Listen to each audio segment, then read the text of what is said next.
Hello, welcome back to the Cricket Nerds. Me and Benji back again, talking about England versus India, the final test match.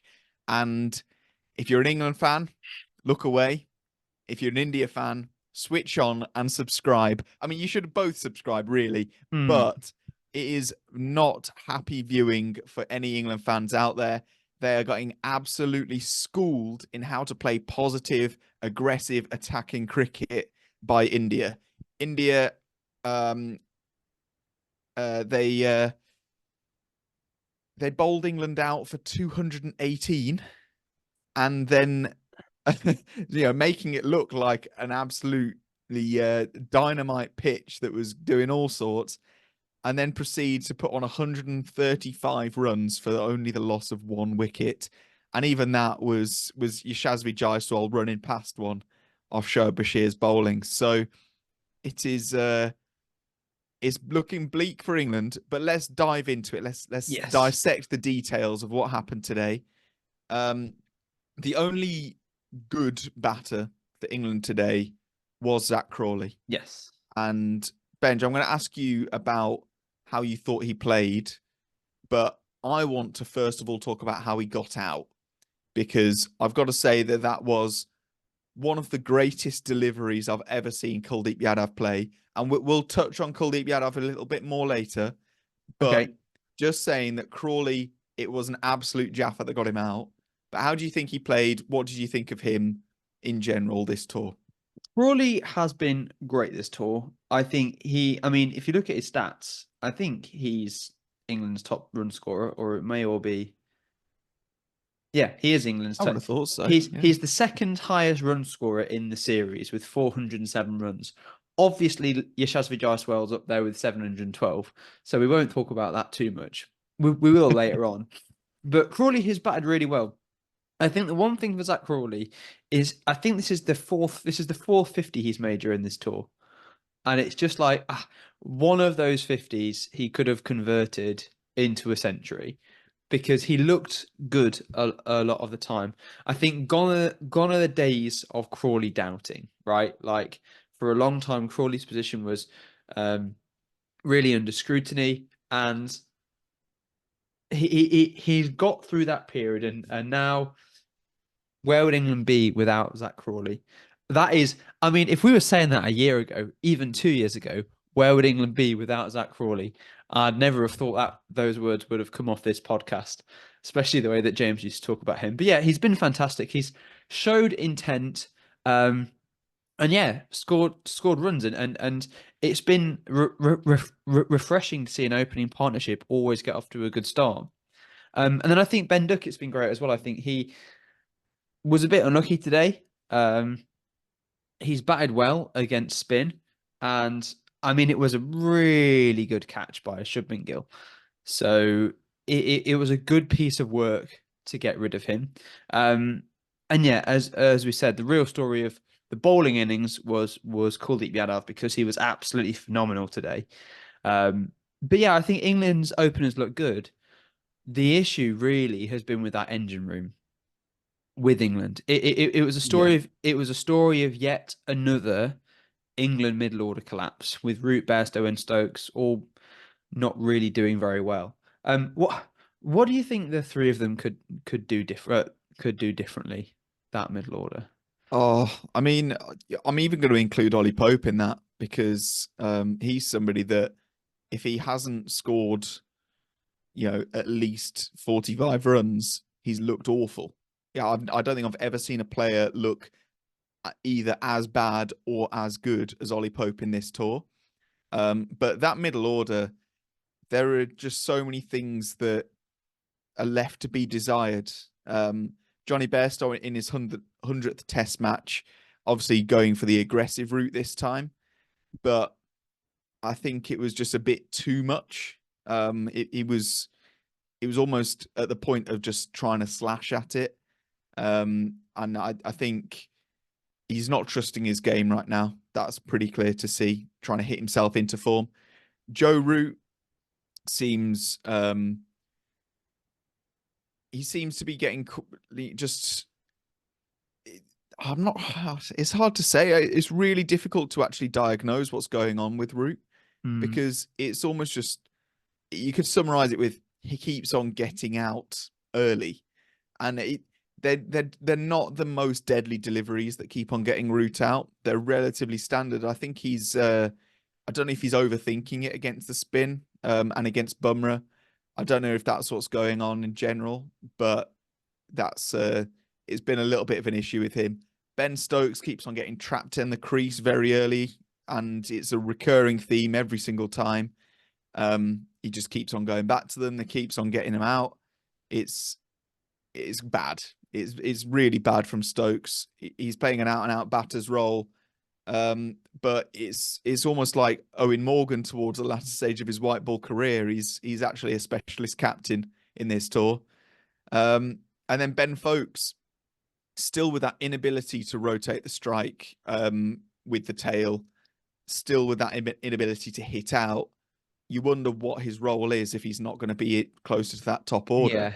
I I mean, think almost the solution needs to be to, I don't know, to get Ben Foakes up the order, drop Ollie Pope, and get Liam Livingston in. I think that's the course of the day. No, I honestly, I really don't know what the solution is there. But I always love your solutions. It's something just Liam Livingston, who's had the worst 2 years of form, getting in the test side. That will sort us right out.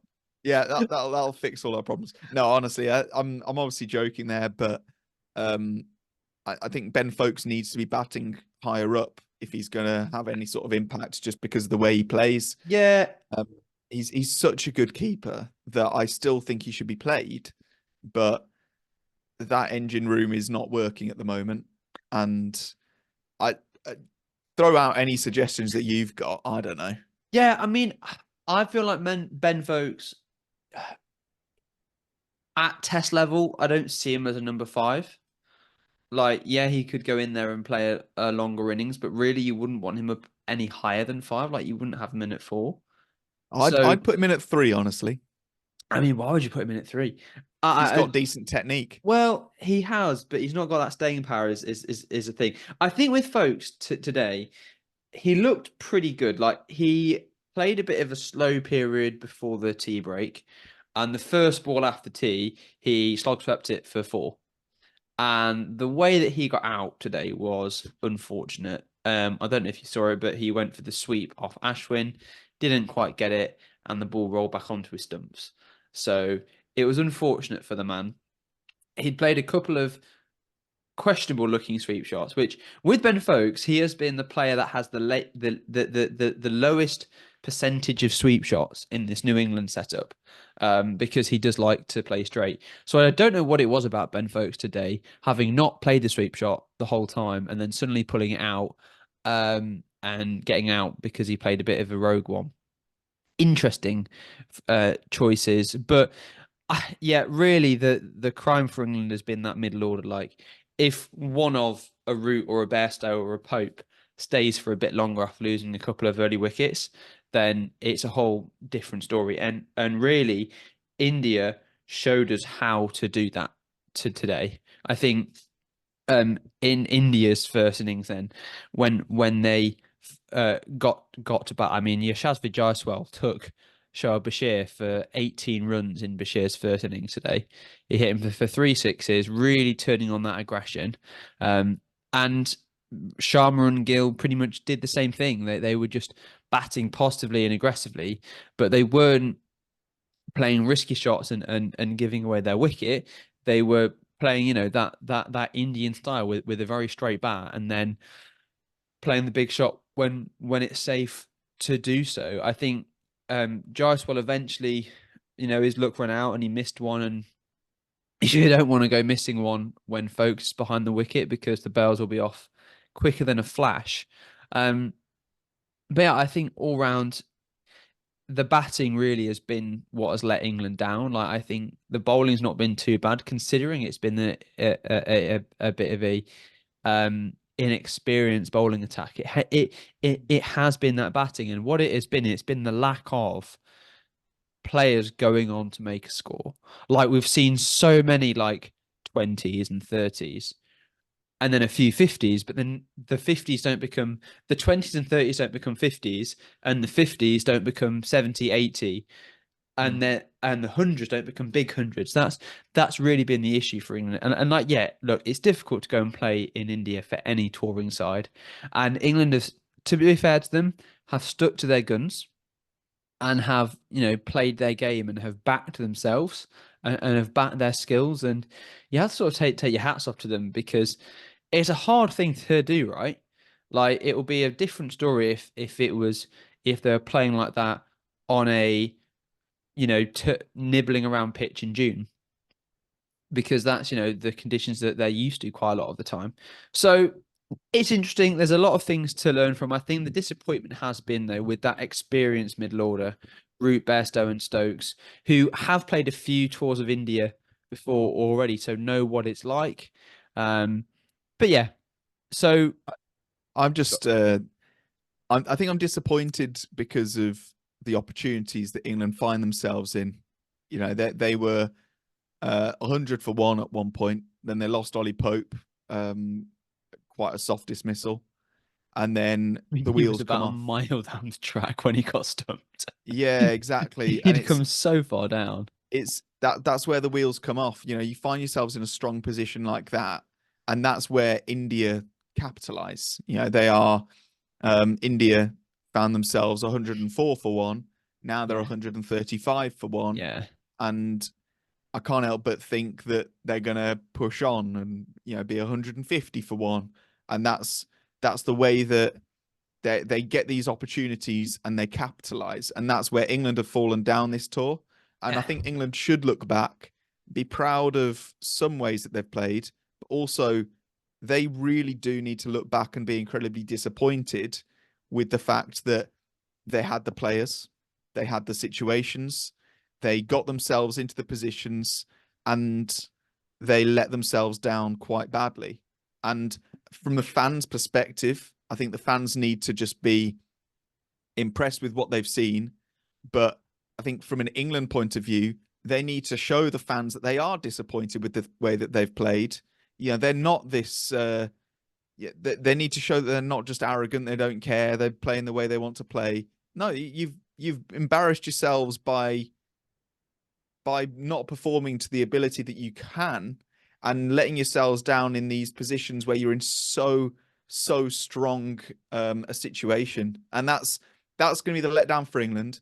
India, on the other hand, there are mistakes that they make, and yet they put the foot down at the right time. And I look at that middle order now. I look at the players to come in. Devdutt Padikkal, I think he's making his test debut today, isn't he? Yeah. Ravindra Jadeja, who hasn't batted at 5 many times in his life. He's carded at 5 at the moment. I imagine he'll come in at 5 or 6. Sarfaraz Khan's only playing one of his first test matches. Dhruv Jurel is playing one of his first test matches. By all counts, that is an inexperienced middle order. And yet, I look at that next 4 to come in, and I think there's runs there. There's 200 runs between them at least. And that is a fantastic place for India to be. And it's a really, really strong future. And it makes me think it's such a shame that Harry Brook, had these personal issues, these family issues, that he needed to drop out of this tour, because it would have been so beneficial for England and for him to get that experience. And if he was just getting out in the 20s, you can kind of look back on this tour and think, well, so what? So everybody who else was. At least he'll have had the experience. But yeah, I think there's reason to be optimistic for India. But, and this is a massive caveat, there's always plenty of twists and turns in a test match, and we will be right there following it the whole way. Don't you worry. We will. Just before we go, then, I just want to say, let's talk about Kuldeep Yadav, because what a guy. Kuldeep Yadav was sort of in this squad as a backup bowler, wasn't he? He was in this. He's played I would call it a smattering of test matches through his career. I think that's an appropriate word. He's always sort of come in and played, 1 or 2 test matches in any given series, and he's really been given the run at it in this test series. and he's bowled in these four. And I mean, what a guy! He's been phenomenal. And prior to this Test match now, or including his stats, he's now got a bowling average of 21.9, and he's just taken his 50th wicket in his 12th match. So I Mm. mean, what a guy to reinvent himself and play the way that he has. That left arm wrist spin, he's always been in and around the white ball squad. You said ages ago that you like him as a Test match player, and he's back in the Test match and he's doing great things. And I think he just really outbowled England today. The balls to get that he bowled before, the five balls that he bowled to Ben Stokes were all very different to the ball that actually got him out. They were all a bit more flighted, turning away the actual leg spinner, and then he bowls the wrong end back in and a bit quicker, and England haven't been able to pick his wrong end, and that's taken at least two of the wickets today. Well, I think Kuldeep Yadav is in such a weird position with his career because I can't think of any other country that if there was a left arm wrist spinner that was as good as him, able to perform at Test match level, any other country would be so excited about it. Yeah. Like imagine if Jake Lintott, that's the only left arm wrist spinner I can think of that's English. Shamsi. Yeah, Shamsi, he's not English, but I completely take your point. And just imagine if one of them was performing for England. The hype would be incredible. Like the hype around Rahan Ahmed is high because he's a leg spinner and we're excited by it because he's young and he's exciting. Kuldeep Yadav is so skilled. He's left arm wrist spin. It's something so different. He can turn it a mile both ways. The way he got that drift and turn to get out Zack Crawley, and a lot of his other wickets, they're all highlight reel things. He's so skilled. He's obviously got so much more experience now, and that's helping him a mile. But to say that he's 29 now, he needs to be playing every Test match for India for the next 7 years, hasn't he? He's got that ability, and as far as night watchmen go, he's actually got that ability. He averages 12 in Test matches, but he averages 21 at first class. He's got that ability. He's had a first class century before. I feel like I'm starting to sound like commentators when Adil Rashid comes into bat. But he's got those first class credentials. He can actually, perform a really decent job for India. And I think he's proving that he is somewhat indispensable. And that's not to discount anybody like Axar Patel and Washington Sundar that perhaps miss out as a result. But it's just to say that, look, Ravi Ashwin, while he is still performing, and I'm definitely not saying drop Ravi Ashwin now, but while he is performing and it's his 100th Test match and everything, he's 37. Yeah. He can't go on forever. And even if he does a Jimmy Anderson and carries on for another 4 years, like Kuldeep Yadav can take that mantle and can carry it on. And bowling in India is strong. Exactly. And I think depending on where in the world they're playing their Test cricket, they'll be able to play him a lot, right? If you have to pick two spinners and an all-rounder, I think we'll see Jadeja, Ashwin, Yadav for a long time now. If they're in the subcontinent, that's the type of attack that they'll need. Even if they're touring, if you look at New Zealand, it's not the worst thing in the world to take two spinners. England, maybe not. England, you might only be on the one spinner. This is actually where I have a disagreement with you just on this point, because I think that Kuldeep Yadav does have the skills, even on a green seamer. And I think India need to trust the fact that they have very talented bowlers that can bring things out. I think it'll bring out different skills of Kuldeep Yadav. He'll still get the drift no matter what the surface is doing. And if one skids on and one holds up a little bit, that'll make quite a big difference. So I think what I don't want to see India do is shy away and do it a very much horses for courses mindset, which they've done with Ashwin in the past. I'd like to see Kuldeep Yadav play. There we go. We'll see. And we'll see how the rest of this Test match goes, won't we? So tomorrow, India will resume on 135 for 1. in a very strong position. Definitely India's day overall after a fight back after that first session. So thank you very much for watching. We will bring you as much coverage as we can as this test match develops. We hope you enjoyed the test match. We hope you've enjoyed this series as much as we have. Even though we sound dejected, we have really enjoyed this series. It has been a good watch. And don't forget to like and subscribe and check out all of the social medias. Listen to it on any of the platform that you require. All of the everything you could ever want is in the link tree in the description. So we'll say goodbye and we'll see you next time.